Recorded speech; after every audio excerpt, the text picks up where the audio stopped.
పైడితల్లి అమ్మవారిని దర్శించుకున్న మంత్రి కొండపల్లి. విజయనగరంలో వేంచేసి ఉన్న శ్రీ పైడితల్లి అమ్మవారిని రాష్ట్ర ఎంఎస్ఎంఈ సెర్ప్ ఎన్ఆర్ఐ సాధికారత సంబంధాల శాఖ మంత్రి కొండపల్లి శ్రీనివాస్ ఆదివారం సతీ సమేతంగా దర్శించుకుని ప్రత్యేక పూజలు చేశారు. ఆయనకు ఆలయ అధికారులు అధికారిక లాంఛనాలతో పూర్ణ కుంభంతో స్వాగతం పలికారు. పూజ అనంతరం అమ్మవారి ప్రసాదాన్ని చిత్రపటాన్ని బహుకరించారు. ముందుగా జాయింట్ కలెక్టర్ కార్తిక్ మంత్రికి పుష్పగుచ్చంతో శుభాకాంక్షలు తెలిపారు.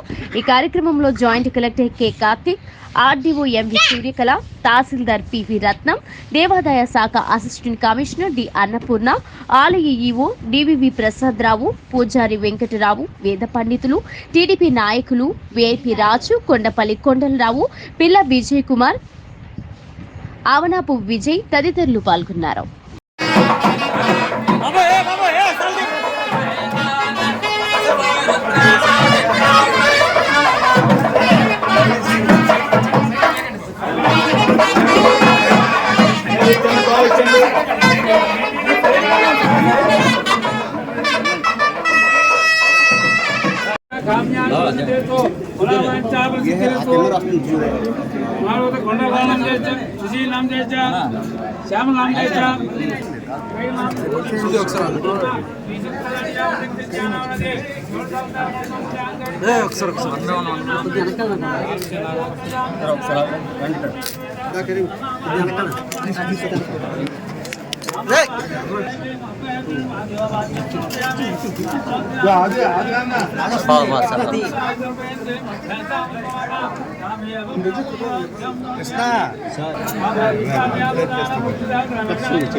శతమానం భవతి శతాయ పురుష సతేంద్రియ ఆయుష్యేవేంద్రియే ప్రతిష్టతే.